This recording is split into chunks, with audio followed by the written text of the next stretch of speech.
Halo, kita jumpa lagi. Kali ini saya akan mengajak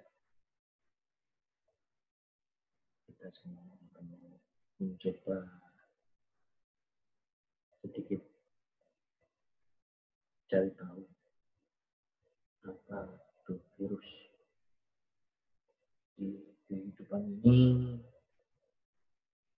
sepertinya tidak ada yang tidak berkaitan dengan virus. Makanya kita seringkali di sosial media menyatakan viralkan. Jadi kata-kata viral itu sangat bombastis. Bisa jadi viral itu identik dengan sebarkan dengan cepat. 3 tahun belakangan kita selalu tidak asing dengan viral. Ya, yang selalu kita sebut-sebut, kita gaung-gaung, viralkan sudah datang. Sebenarnya setiap hari kita bersinggungan dengan benda yang namanya virus. Virus yang biasa memviral. Tapi apapun itu kita harus sedikit banyak belajar apa sebenarnya makhluk yang namanya virus sehingga kok bisa menjadi trending topik di seluruh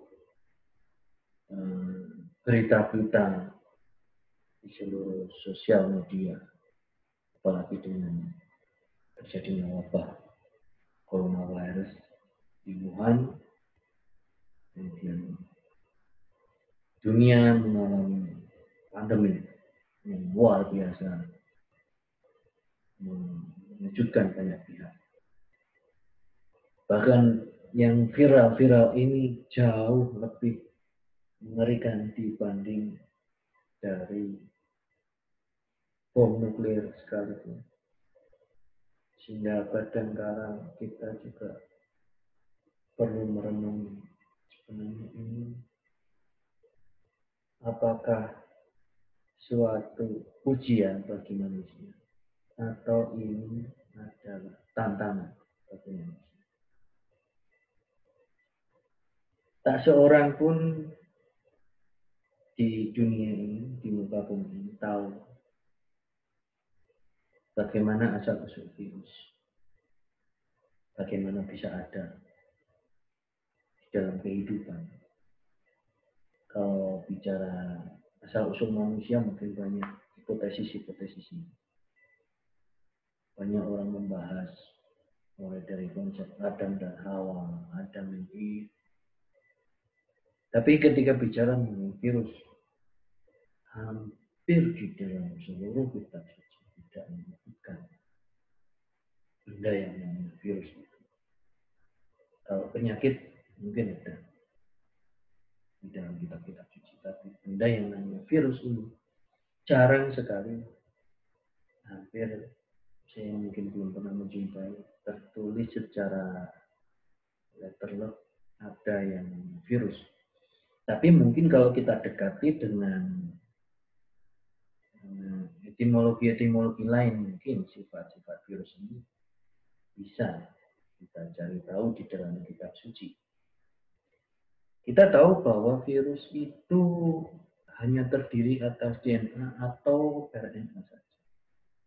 DNA itu apa? RNA itu apa?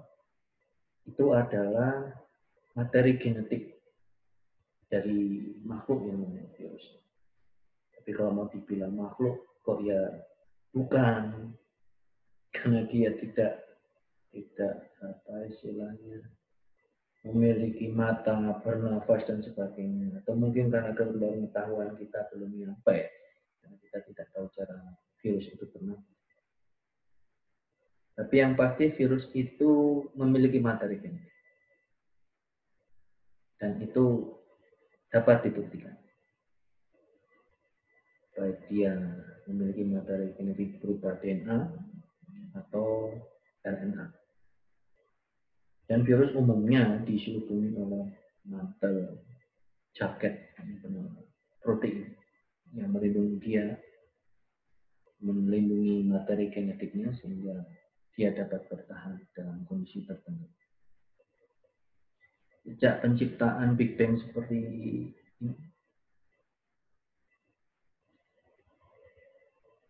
dengan suhu yang sangat panas, apakah virus mati atau justru dia tercipta? Ya orang tidak ada yang tahu. Sama aja kita menanyakan apa yang pertama kali diciptakan di jagat raya, apakah benda-benda langit itu atau unsur-unsur kehidupan terlebih dahulu. Banyak teori yang membahas tentang hal itu. Tapi apakah virus itu terlibat dalam penciptaan makhluk hidup? Sepertinya ya.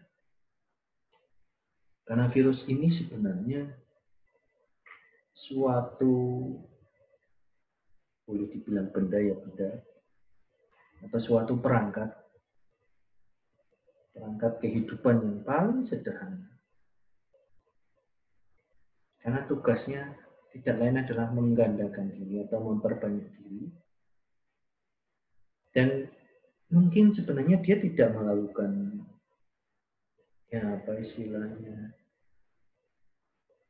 melakukan predasi ya terhadap jasad inang. Virus ini lebih pada dia datang masuk ke dalam sel yang dia bisa enjoy di dalamnya. Kemudian dia mengokupasi, ibaratnya sel itu adalah mungkin planet. Dia mengokupasi planet tersebut untuk melakukan perbanyakan diri. Perbanyakan diri itu dia hanya menghasilkan menghasilkan materi genetik yang baru lagi dan menghasilkan jaket yang baru. Jadi sebenarnya sederhana seperti itu. Tapi planet bumi atau yang mewakili sel yang dia invasi itu terkuras habis. Energinya terkuras habis. Jadi ketika kita bicara virus menginfeksi inang, virus manusia, virus hewan, ataupun virus tanaman, kejadiannya sama. Sel diokupasi, diinvasi oleh virus, dan materi genetik dari sel itu disabotase oleh virus untuk memperbanyak diri virus itu yang sebenarnya ya agak lucu-lucu gimana gitu. Itulah bagian dari rahasia penciptaan. Tapi di sisi lain kita memiliki banyak temuan-temuan yang mungkin orang-orang jarang ketahui. Bahwa sebenarnya di jasad yang hidup itu pasti ada virusnya. Karena banyak virus yang menempel di dalam genom dari makhluk hidup. Mungkin saja Anda yang sering terkena flu nggak sadar sebenarnya ada genom-genom dari virus itu yang sudah menyatu di dalam genom diri Anda, di dalam materi genetik diri Anda. Begitu pula di tanaman. Tanaman juga ada yang ditemui, walaupun dia sehat, tapi dia mengandung virus. Misalnya Anda sekarang mendengar istilah PCR atau polymerase chain reaction itu digunakan untuk mendiagnosis tanaman yang sehat, tidak bergejala, tidak menambahkan gejala sakit. Ketika didiagnosis dia positif. Memang virusnya ada di situ, tapi tanaman tidak sakit. Nah, ini yang terjadi di dalam mekanisme evolusi kehidupan. Di mana virus yang merupakan perangkat replikasi mungkin saja dia tetap akan selalu berada di dalam kehidupan kita sehari-hari. Nah, apa hubungannya dengan yang terjadi saat ini, yaitu terjadinya wabah. Ya mungkin saja ada yang tidak seimbang di dalam ekosistem itu. Apa itu yang membuat tidak seimbang? Misalnya seperti ini. Virus A biasa menginfeksi spesies hewan. Jarang dia bisa sampai ke manusia. Itu bisa terkondisi dari berbagai macam hal. Misalnya memang dia tidak mungkin bertemu manusia. Tapi sebenarnya dia bisa menginfeksi manusia.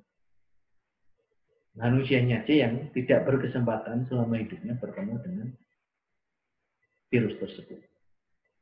Contoh misalnya, manusia hidup di darat, ikan hidup di air, ikan laut hidup di laut. Dan itu pun ada ikan-ikan yang hidup di perairan yang sangat dalam. Kira-kira ada virusnya enggak? Ada. Ikan yang di perairan yang sangat dalam juga ada yang terinfeksi virus. Dan akhirnya juga lambat laun dia mati. Apakah matinya itu karena sakit? Ya, sakit itu menurut siapa? Menurut Tuhan ya mungkin batas umurnya memang segitu. Tapi bagi evolusi kehidupan, konteksnya bisa sangat berbeda. Virus yang ada di dalam laut tidak mungkin bertemu dengan manusia. Walaupun sebenarnya kalau kita makan ikan yang dari dalam itu, terinfeksi virus tertentu itu, bisa saja virus tersebut sebenarnya kompatibel untuk menginfeksi manusia. Hanya tidak berkesempatan bertemu. Nah, seperti itu. Begitu juga dengan virus yang ada di dalam kelelawar. Mungkin selama ini kita tidak pernah, orang Indonesia khususnya, secara umum tidak pernah mengkonsumsi kelelawar. Maka virus kelelawar jarang menginfeksi orang Indonesia. Kecuali mungkin ya sangat ini mungkin ada, tapi ya tidak mau apa. Karena mungkin orangnya langsung mati begitu saja dan dikubur. Saking ganasnya virus tersebut. Nah, ini juga perlu kita cermati bahwa keganasan virus itu bukan terletak pada kemampuannya dia menyebar, tapi kemampuan dia dalam menghabiskan energi inangnya atau makhluk yang diinfeksinya. Yang disebut dengan virulensi. Sangat virulen, artinya sangat ganas.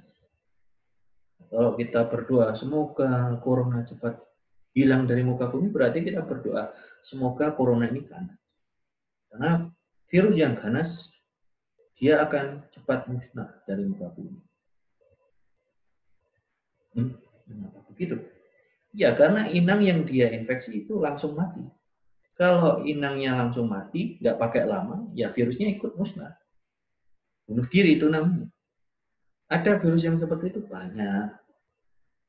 Sekali ditemui habis itu nggak ada lagi di dunia. Karena apa? Inangnya mati. Mungkin manusia atau hewan atau tumbuhan yang terinfeksi langsung mati.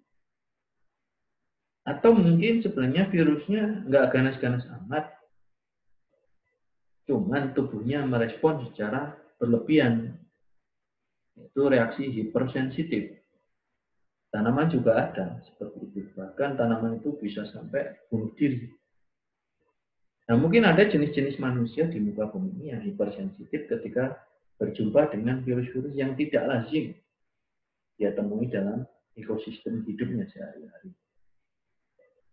Misalnya Anda berada di galaksi ini, Anda menemui virus, kemudian Anda bawa balik ke bumi, bisa saja Anda langsung mati karena tidak terbiasa dengan virus itu, karena reaksi tubuh Anda overprotected. Sehingga ketika virus datang, langsung di block up sama antibodi. Tapi block up-nya berlebihan. Seluruh energi tubuh Anda digunakan untuk lockdown. Hasilnya apa? Anda kekurangan energi untuk operasional sistem metabolisme tubuh Anda sendiri. Karena apa? Sel darah putih dibentuk berlebihan, tentara dibentuk berlebihan, tapi lupa nggak ada yang masak di belakang. Ya seperti itu. Apakah virus-virus ini bisa direkayasa genetikanya sehingga menjadi lebih ganas? Ya bisa saja, tapi buat apa? Dan belum tentu presisi. Bisa dipakai untuk bahan rekayasa bisa. Tapi kita perlu mencari tahu ya bahwa sebenarnya virus ini sangat mudah berubah, sangat mutagen. Jadi ketika kita melihat saat ini banyak sekali isu-isu yang ini mesti rekayasa, hasil senjata biologis produksi negara tertentu. Saya kira kita perlu belajar banyak tentang virus. Tidak perlu direkayasa, saja dia berubah dengan cepat. Terakhir wabah di dunia yaitu flu tahun 1918, kira-kira yang 100 tahun yang lalu. 100 tahun yang lalu virus influenza atau H1N1 mewabah di muka bumi. Tapi waktu itu tidak banyak orang yang berhipotesis ini senjata biologi, tidak. Ya memang virusnya datang. Virusnya mencari inang yang baru. Dan kebetulan di masa itu manusia sudah mulai melakukan mobilisasi antar negara. Sehingga wabahnya cenderung meluas. Mungkin di Indonesia saja yang meninggal bisa 1,5 juta. Tapi karena belum ada YouTube sehingga ya maklum waktu itu tidak sangat viral berita. Orang Indonesia juga masih belum mengenal internet. Coba kalau itu udah ada sosmed, sudah ada internet, wah, beritanya bisa digoreng. Mesti agenda remasong, tukang laminating, dan gombal elit itu. Dia ini tergantung dari kita sendiri. Apa yang kita bayangkan itu tergantung dari imajinasi kita sendiri. Kita seolah-olah membayangkan ada sesuatu yang lebih besar di luar diri kita, selain Tuhan, yang mampu menggerakkan itu semua. Padahal Tuhan sendiri yang maha besar itu mempunyai mekanisme yang kita sama sekali tidak tahu. Semakin kita belajar virus, kita tahu betapa kita itu jauh lebih kecil daripada virus itu sendiri. Virus hidup mungkin sudah miliaran tahun, kita baru kemarin sore lahir. Dan bisa ada dan tahu. Nah, anehnya kita datang belakangan kemudian membuat postulat-postulat yang seolah-olah itu kebenaran yang sejati. Nah, ini membahayakan. Banyak negara akan saling berperang karena saling fitnah, saling tuduh. Bisa jadi Cina merasa tertuduh. Bisa jadi Amerika merasa tertuduh. Nah, ini berbahaya bagi umat manusia. Karena apa? Yang muncul adalah bukan keinginan bersama untuk bagaimana menghadapi wabah yang melanda umat manusia. Toh faktanya, kita semua di hadapan virus sama. Sama halnya kita berada di hadapan Tuhan. Kita sama, nggak Amerika, nggak India, nggak Cina. Semua umat manusia sama. Yang membedakan apa? Kalau Bang Haji bilang takwanya. Takwa ini bisa berarti kalau di dalam mekanisme tubuh adalah ketahanannya, daya toleransinya. Kalau orang yang intoleran, dia tidak mampu untuk bertoleransi dengan yang lain, bisa jadi ya dia mati. Karena apa? Virus yang seganas apapun di dalam inang yang toleran, ya tidak ada masalah, hidup sama-sama. Coba misalnya saya ini dicek, di screening berapa macam virus yang ada, ya banyak. Tapi tidak semua virus itu ternyata membuat saya sakit. Karena apa? Mungkin dia virus yang menginfeksi bakteri di pencernaan saya. Nah, misalnya bisa sangat banyak. Nah, ini yang harus kita coba pelan-pelan kita renungkan. apa sih sebenarnya yang terjadi di alam ini. Kalau orang mau perang ya bicara nuklir, tapi kalau bicara mengenai virus senjata biologi nanti dulu. Banyak hal. Apalagi ada periodically. 100 tahun sekali mesti ada perubahannya. Dalam 100 tahun mungkin peradaban manusia juga berubah. Virus yang ada di Wuhan itu kalau munculnya di daerah hutan Papua sana mungkin tidak akan heboh. Karena jumlah populasi manusia sedikit,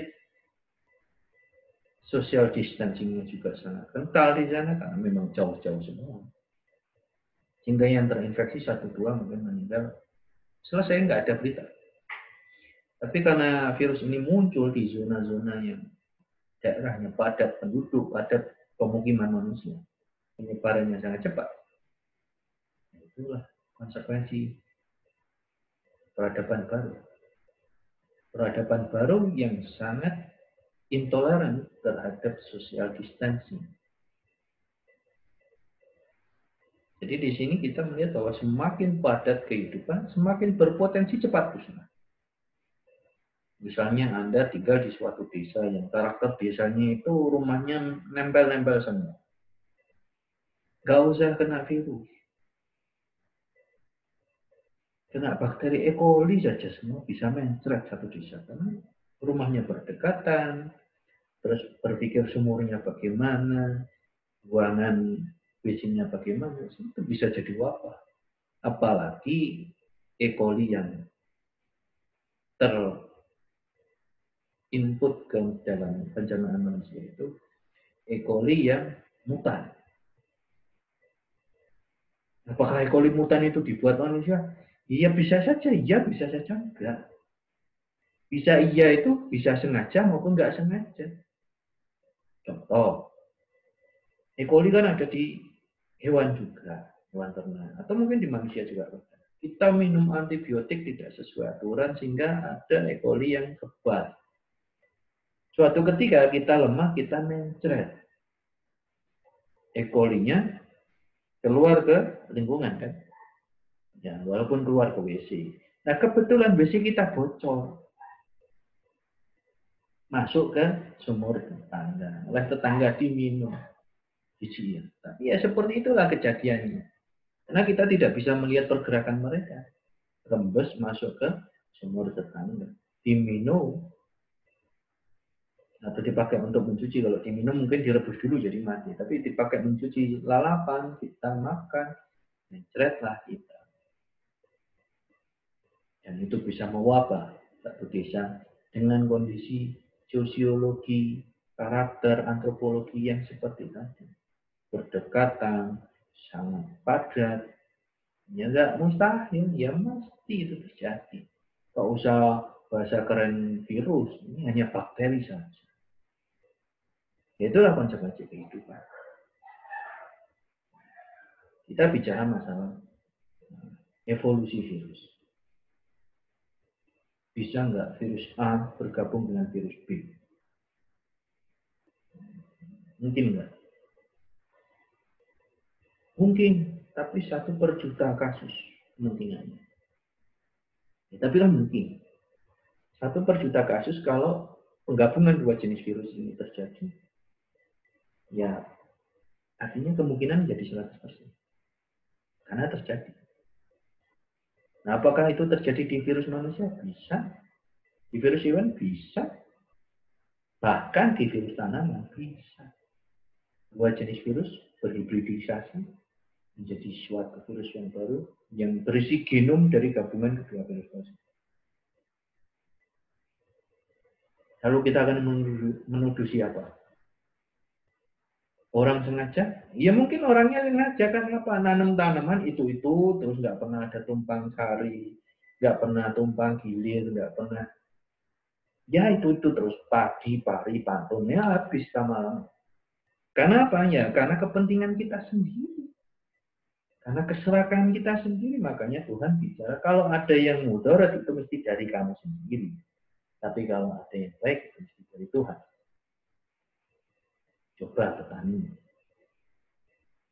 Sini terong, sebelahnya cabai, sebelahnya lagi tomat. Virusnya sama semua, karena itu satu keluarga Solanacea.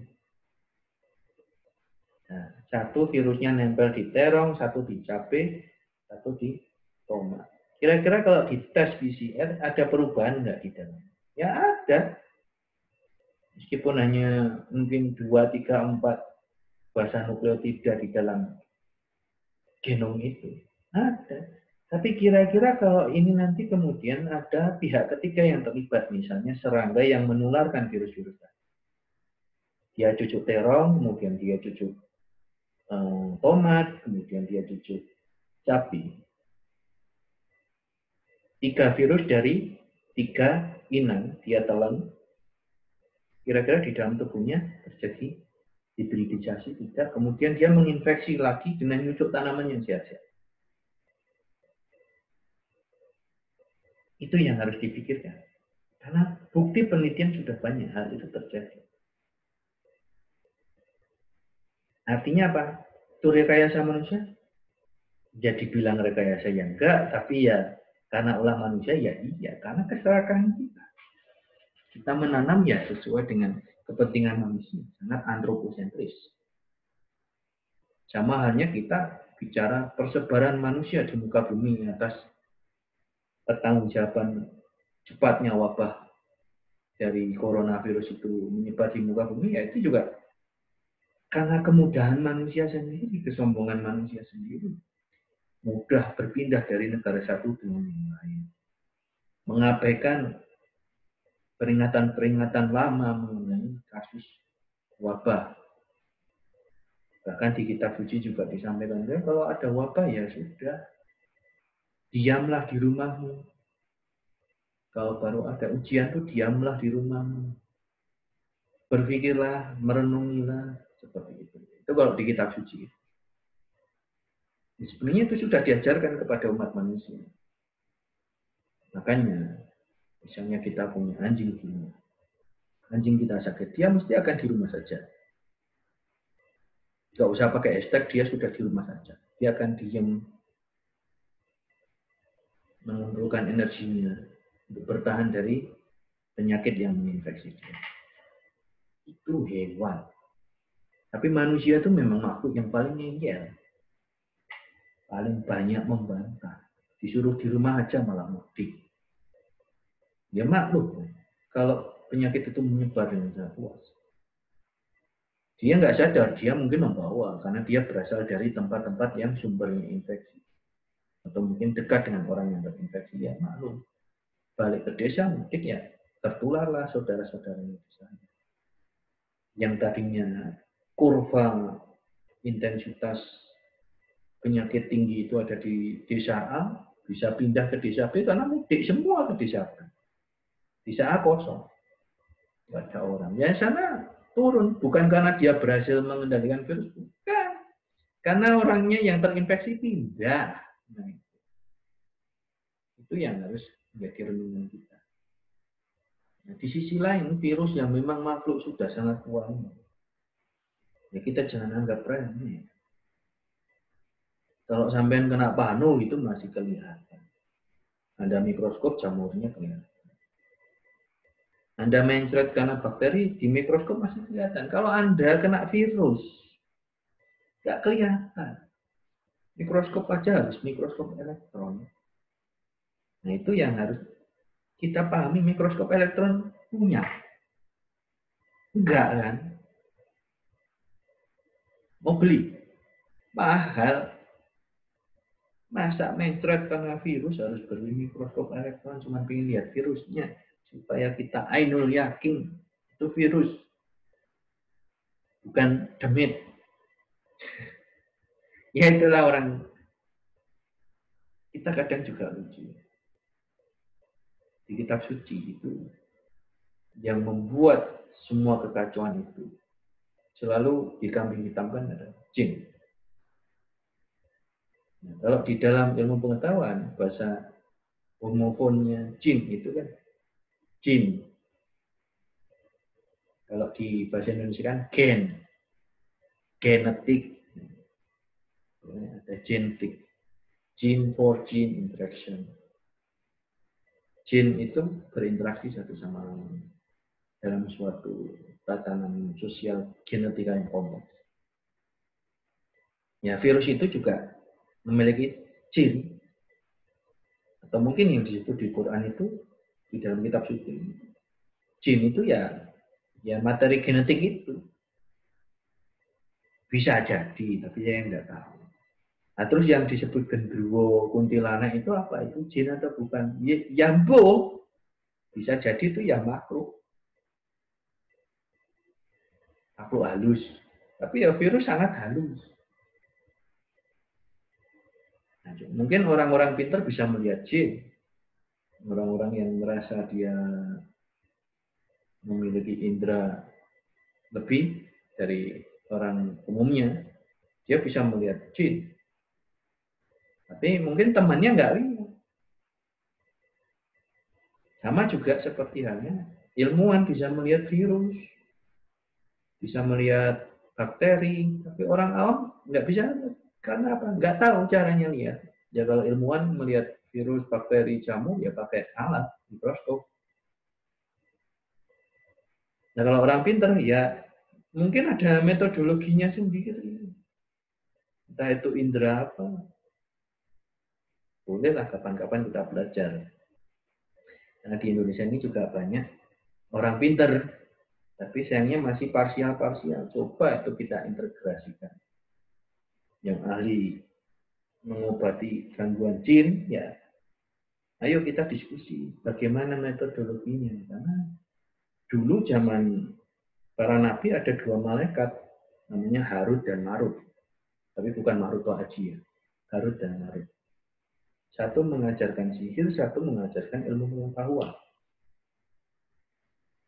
Yang mengajarkan ilmu pengetahuan berkembang di barat saat ini. Mereka menciptakan alat-alat sehingga mampu menunjang kehidupan. Tapi yang satu mengajarkan sihir ini adalah ilmu-ilmu yang sifatnya ketimuran saat ini yang kita kenal. Misalnya santet, tenung, raja. Nah, kalau orang barat kan bikin tentara banyak-banyak. Kalau orang timur bikin raja banyak-banyak. Rekrut perewangan banyak-banyak. Nah, ini harusnya dua ini dikolaborasikan. Supaya apa? Supaya kita kafah. Ya bisa enggak ngirim paket delivery pakai metode santet. Free ongkir. Ya, daripada cuma ngirim jarum, kawat berkarat ke perutnya orang, bikin sakit, nyusahin orang. Kok udah dukun-dukun itu bertobat, ayo kita manfaatkan ilmu perdukunan itu untuk kemaslahatan manusia. Contohnya, ngirim paket. Kasihan kan yang Gojek, Grab sekarang harus kredit motor untuk modal kerja. Coba kalau punya perguruan yang non formal, ya, perguruan ilmu kirim santet, itu berubah menjadi kirim paket. Atau ilmu penerawangan yang dikembangkan untuk melihat bagaimana virus itu di dalam tubuh manusia. Bisa enggak?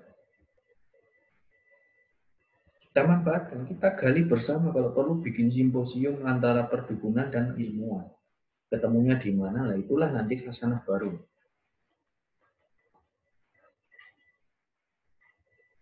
Siapa tahu ketemu metodologi baru.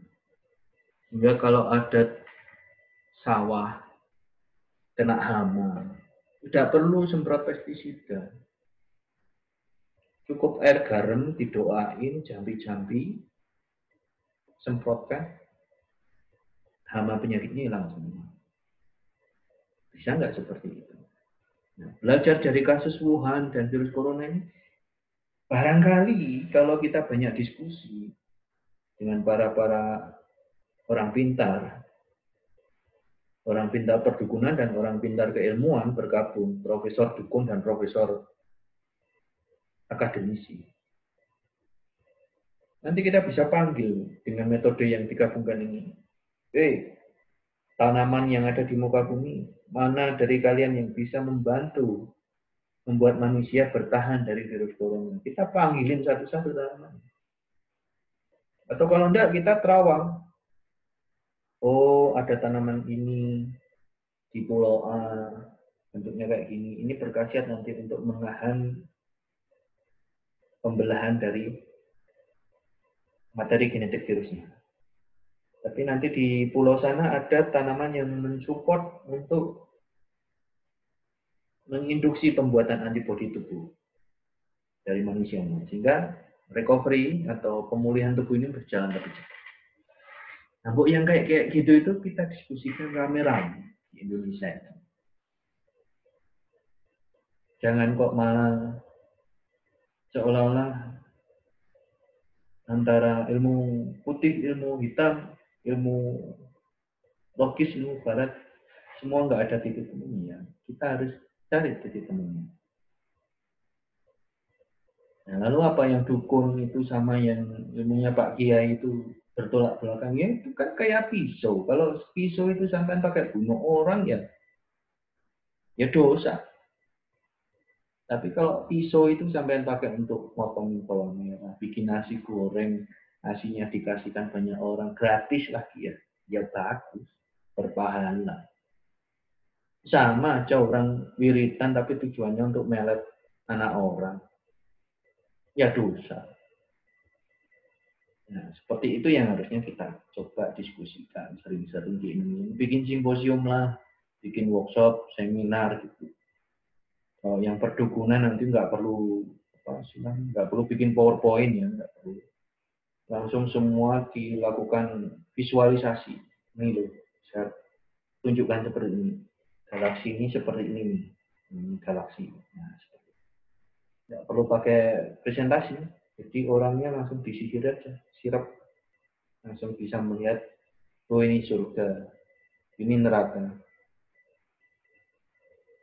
Saya yakin mesti bisa. Nah, masalahnya kan yang bisa itu juga belum tentu bisa menjelaskan bagaimana dia bisa seperti itu. Nah, ini yang harus kita dekati dari keilmuan-keilmuan yang lain supaya saling melengkapi. Bagaimana mengubah paku menjadi energi yang melesat jauh antar pulau, kemudian kita hentikan lagi di perut target orang, menjadi paku lagi dan orang yang sakit. Konyol kan? Tapi ya seneng-seneng aja yang bisa. Yang penting dapat rokok, dapat kopi. Cukup, ada yang sampai dibayar ratusan juta supaya yang dibunuh itu mati. Banyak. Tapi hal itu konyol. Dikira Tuhan nggak tahu. Mending kalau punya duit banyak, ya disumbangkan. Sumbangkan saja pada dukun-dukun itu. Nggak usah disuruh bunuh. Suruh bikin perguruan. Perguruan dukun yang ada ijazahnya, ada presentasinya, pakai metodologi yang jelas, kurikulumnya jelas, dan itu nanti ditujukan untuk kemaslahatan manusia. Ya ini bercanda ya. Tapi saya serius. Kenapa hal seperti ini tidak digunakan? Ngirim intelijen itu nggak perlu pakai APBN banyak. Kita kirim aja gerandong. Perewangan, jin apa gitu. Jin air lah, jin hutan lah kita suruh jaga perbatasan negeri. Zaman Nabi Sulaiman sudah dilakukan. Kenapa kita lupa? Ya, gampang kok caranya. Yang penting kan kita nggak minta tolong, kita perintah. Nah, perintah itu bukan minta tolong, karena kita yang di atas. Minta tolong itu sampean kan nggak berdaya minta tolong. Tapi kalau sampean berdaya, tapi sampean memerintahkan, hei seluruh makhluk yang tinggal sama-sama di Indonesia, saya perintahkan sebagai seorang raja, jaga perbatasan-perbatasan ini. Jadi seperti itu. Kalian ikan-ikan di laut. Jika ada kapal selam asing berniat untuk membuat gempa buatan di tanah air ini, tendang mereka keluar. Sabotase di dalam laut. Nanti ikan paus, ikan hiu ikut. Itu kan tergantung kitanya. Kitanya mau enggak. Selama ini kita mengacuhkan alam kok. Sama hutan kita rusak. Sama sungai kita cemari, kita buangin sampah. Sama laut, mana kita ini? Nah, ini ngomong virus sampai melebar kemana-mana, tapi tidak apa-apa. Yang penting mudah-mudahan ya ini menjadi ilmu bersama. Jadi harapan pasti ada. Mudah-mudahan tidak lama lagi kita menemukan solusi untuk masalah coronavirus.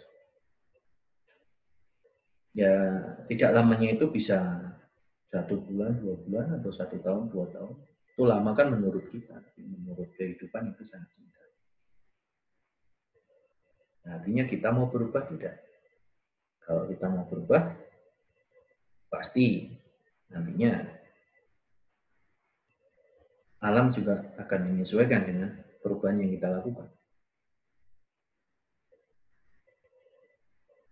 Nah, itu hal-hal yang perlu menjadi renungan kita bersama. Di sisi lain seperti tadi yang saya sampaikan, ayo kita diskusi. Yang merasa bisa melihat ini keris ada tuahnya ya, tolong jabarkan secara terbuka tuahnya gimana. Ada keris bisa menghentikan api. Oh itu penting, ayo kita bikin yang gede. Kita kasih tuah, kita bikin keris yang bisa memadamkan api. Nanti kita pakai kalau pas ada kebakaran hutan. Biar kita nggak usah pakai pesawat ngangkutin air keluar gilir. Pakai keris itu aja, tongkangnya. Kalau memang metodenya bisa, mesti itu bisa dibuat. Sambil kita bersahabat dengan alam, kita coba sambung lagi hati kita dengan alam. Kita ini ya alam. Manusia itu ya alam. Aslinya kita adalah bagian dari alam, sehingga kita bisa berkomunikasi dengan alam. Orang melakukan konspirasi dengan membuat hipotesis bahwa gempa dibuat dengan nuklir, tsunami dibuat dengan nuklir. Enggak usah gitu. Kita minta aja sama laut, angkat ombakmu tinggi-tinggi. Terjang itu kapal induk, selesai. Tetapi sampean sedekah laut aja diharam. Pokoknya yang dibalik itu pola pikirnya. Bagaimana cara kita berkomunikasi dengan alam? Jangan dikit-dikit kalau hubungannya dengan alam itu haram, bid'ah. Ya enggak gitu juga. Bisa jadi selama ini kita mengabaikan alam, seolah-olah alam itu lebih rendah daripada kita. Ya memang ayatnya ada, kita adalah sebaik-baik makhluk. Ya manusia, tapi kalau manusia itu sezolim-zolimnya berarti dia lebih rendah daripada hewan ternak. Sakno. Nah itu yang harus kita renungkan lagi. Kita cari lagi untuk kemaslahatan umat manusia. Jagalah hati yang basah. Dengan hewan yang kita sayang. Sekalipun itu anjing. Ada orang yang enggak mau hidupnya itu ketemu anjing. Sampai melihat anjing itu kayaknya enggak pantas ada di dunia. Kalau bisa dibunuh saja. Itu konyol. Nanti kalau malaikat bilang kayaknya kamu aja yang enggak pantas di dunia. Cepat mati aja. Nah, kasihan kan? Oh anjing itu ada di kitab suci. Di Ashabul Kahfi. Khidmir. Kira-kira mulia mana anjing dengan kita? Ya tergantung. Anjing penjaga rumah itu mulia dibanding Anda menjaga perusahaan tapi mencuri produk-produknya dari pintu belakang. Mulia mana? Iya jelas mulia anjingnya. Anda menjadi penjaga atau satpamnya perusahaan, malah Anda mencuri, ya mulia anjing daripada Anda. Nah, hal-hal seperti ini yang harus menjadi dasar dari permohonan itu. Sehingga kalau memang Allah menghendaki, ancaman dari apapun, insya Allah tidak akan membuat kita takut. Karena Allah bersama kita, alam bersama kita. Kalau orang berilmu mengatakan mustaqim, semesta mendukung. Apa yang kita kehendaki, alam mendukung, Tuhan mendukung. Kun fayakun. Saya kira itu bukan ceramah khutbah ya, akhir. Ini hanya ngobrol-ngobrol saja, mudah-mudahan ada manfaatnya. Jangan lupa kalau teman-teman yang bertani, kalau ke sawah ya, kalau pas panen, bilanglah terima kasih pada tanaman. Enggak, saya bersyukur sama Allah. Iya, bersyukur sama Allah, iya pasti. Tapi ya berterima kasihlah sama tanaman, sama tanah sawahmu. Nah, mereka itu juga mampu. Jangan ke apa-apa berterima kasih sama Allah. Ini kuasa Allah. Ya Allah itu membuat mereka itu menjadi perantara Rahman Rahim. Bukan kau bersyukur sama Allah, tapi ke sawah, ke tanaman hanya diracun aja, diperkosa aja tiap hari. Suruh berproduksi banyak, nggak pernah dipupuk, dipanenin saja. Makhluk macam apa kalau manusia seperti itu? Tapi ada banyak. Sama tanaman nggak sayang. Berbuah juga nggak lebat ditebang. Banyak. Nah, ya. Mudah-mudahan ini semua menjadi ilmu kita bersama. Saya tidak tahu apakah ini ada manfaatnya atau tidak. Tapi intinya ya itulah apa yang sebaiknya kita pikirkan. Mudah-mudahan saja. Ya kalau apa yang saya sampaikan salah, mungkin itu salahnya dari saya. Nah, saya juga bukan ahli agama. Ilmuwan saja juga setengah-setengah. Setengah ilmu, setengah hewan. Ya mungkin seperti itu. Ya, kira itu ya. Sudah terlalu panjang, nanti kita diskusi lagi di dalam waktu. Kita doakan para korban virus corona ini mudah-mudahan diterima Allah, diampuni dosa-dosanya, diterima sebaik-baik amal, dan kita yang masih hidup diberikan solusi, diberikan jalan keluar yang membuat kita bisa menghadapi virus corona ini. Kita tidak akan perang melawan corona, tapi kita hanya ingin berdamai, islah, supaya mungkin kita bisa hidup berdamai lagi, sehingga kita tetap bisa bersilaturahmi antara manusia lagi. Kita bisa mudik lagi dengan tenang, walaupun corona ada di sekitar kita. Sama seperti halnya dengan virus yang lain, virus flu misalnya. Banyak orang mudik sambil flu juga Anda enjoy kan, tapi sekarang kan melihat ketakutan sampai seperti ini, Anda merasa parno. Kalau ada orang flu saja Anda sudah seperti itu, takut.